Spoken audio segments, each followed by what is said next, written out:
We've just started the grazing here at Telford, got about 100 cows on this break. They will get about 2 metres a day, spread over 2 feeds, morning and afternoon. We've probably about 7 days into this crop, so we will, once they get up to a certain area, we'll back fence it. We'll put back fences to stop cows coming back over the ground they've already been on. So part of that is we'll put a portable trough out, and that'll allow the cows to stop moving so great distances to the trough. Part of the looking at how we set a paddock up for going into the future is talking about slopes, critical source areas.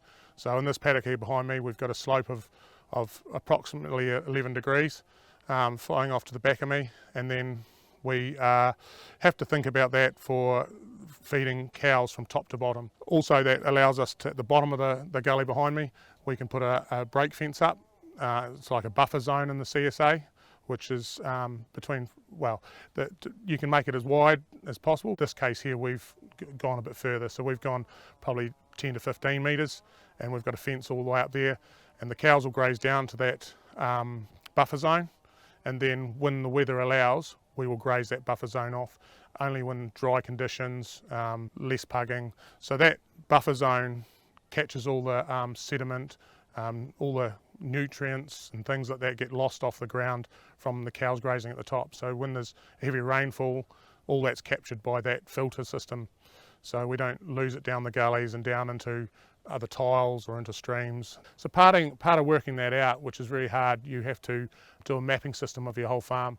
Now that does come at a cost, but I think it's a very important tool going forward to kind of work out what paddocks you can use or what paddocks you can't use, or even just for a tool that you can say, hey, I'm going to leave half a hectare out of my paddock that's really steep, and just not crop it. Picked paddocks usually on how old the grass was, or we need to put new grass in for the future. So that was the old way of thinking was, we picked that paddock purely because it was just old grass. So let's work it up. But now you've got to think about your critical source areas, what damage you're going to do to the environment, what nutrients you're going to lose in the paddock, the pugging, the wetness, if there's tiles in your paddock, all that sort of stuff. So sitting down with your staff, getting a plan, saying, hey, this paddock's got a critical source area through it. Can we use this paddock? If we can, what measures in place?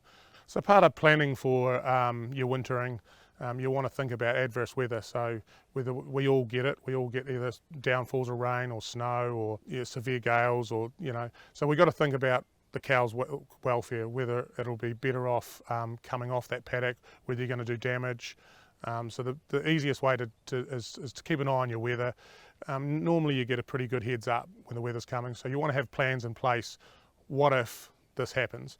So if you've got a paddock next door, you can spread them out over a wide area. You've got a tree block that you can put them into with a bit of shelter. You want to put out plenty of hay or supplement to keep them happy, and spread the feed round so they're not all concentrated on one spot and pugging it up.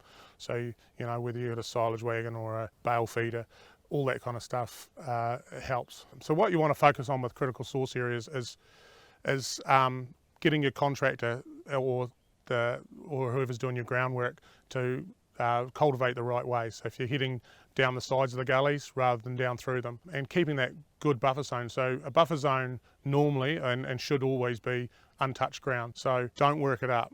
Leave it uncultivated, because it's the soil structure's kept intact. So when sediment and nutrients go through it, it's not going to rip that out as well. If you work it up and cultivate it, it's going to more likely go down quickly and through into a critical source. We've all got a role to play in getting this right. If we show that we're doing the best practice on farm this year, there's big improvements to be made, and I think we're in a good place.